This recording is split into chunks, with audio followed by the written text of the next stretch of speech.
Welcome back, guys. So hopefully you've already done your Tuesday's daily math. Let's go ahead and check our answers. So the very first one had to do with making an equivalent fraction.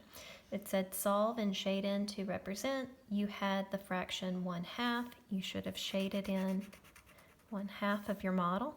Now we need to see if our model is cut into 6 parts, how many parts would be equivalent to 1/2? Well, if we shade in our model, we see that it takes 3 parts. So 1/2 is equivalent to 3/6.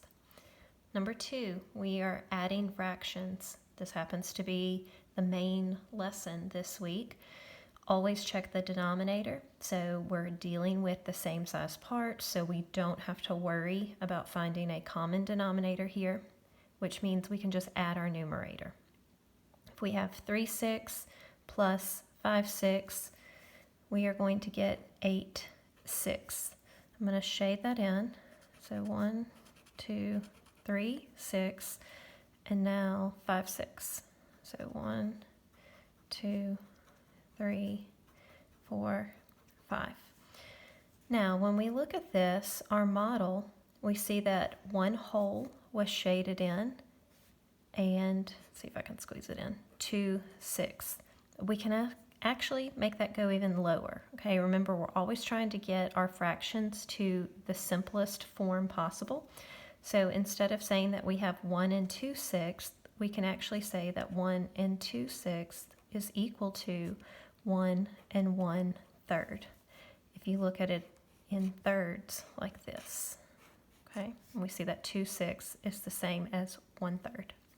All right, number 3, you are multiplying two-digit numbers. You could have used any strategy, so that means partial quotients, the old school way, or even area model. I'm going to go ahead and do the old school way, so this is the way your parents learned when they were little as well. So to do that, we're going to start by multiplying 57 times 8. So we'll do 7 times 8 is 56. Put your 6, regroup your 5. 8 times 5 is 40, plus 5 more is 45. So your first partial product should be 456. Now we're going to multiply 57 times that 3, but because the 3 is in the tens place, we're going to go ahead and put our 0, because anytime we multiply by a zero, our answer, the product, will end with a 0. Okay, so now we're going to move on and just multiply like normal. 3 times 7 is 21. So we put our 1, regroup our 2. I try to put it in a different spot so I don't get confused about which number I'm going to use. Then we do 3 times 5 is 15, plus the 2 that regrouped, and we get 17. So our second partial product is 1,710. So now we add our two partial products. So 6, 6, 4 plus 7 is 11. You had to regroup. Your final answer should be 2,166. All right, on this one, I'll do partial products. So to do that, we're going to start by doing our ones. So 4 times 6, we get 24. So now we're going to multiply the 6 times the 7 in the tens place. So 6 times 70 is 420. All right, the next one, we'll move over to the tens. So we would do 50 times 4, and that's 200. And then we would do 70 times 50, and that's 3,500. We add it together. That's 11. We had to regroup. 4,144. Now, remember, even if you did not do it this same strategy, you should have gotten the same answer regardless. All right, number 4, we are solving a problem using the commutative property. Now, remember, there's a commutative property of addition and a commutative property of multiplication.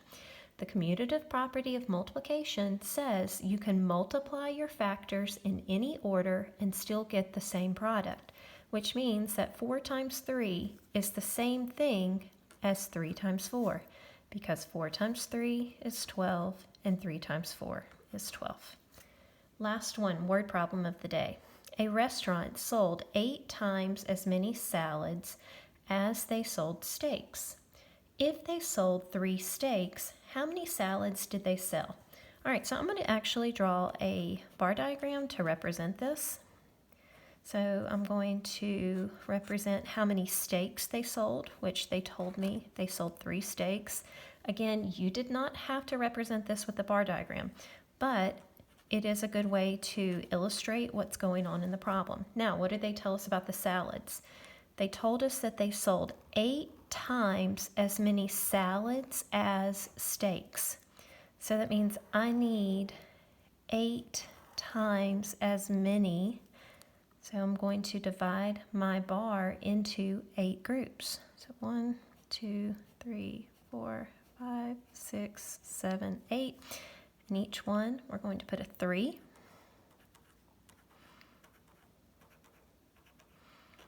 So this part will represent 8 times 3, and we get 24. So they sold 24 salads. All right. Hopefully you did well. I'll see you back here tomorrow for Wednesdays. Y'all have a great Tuesday. Bye.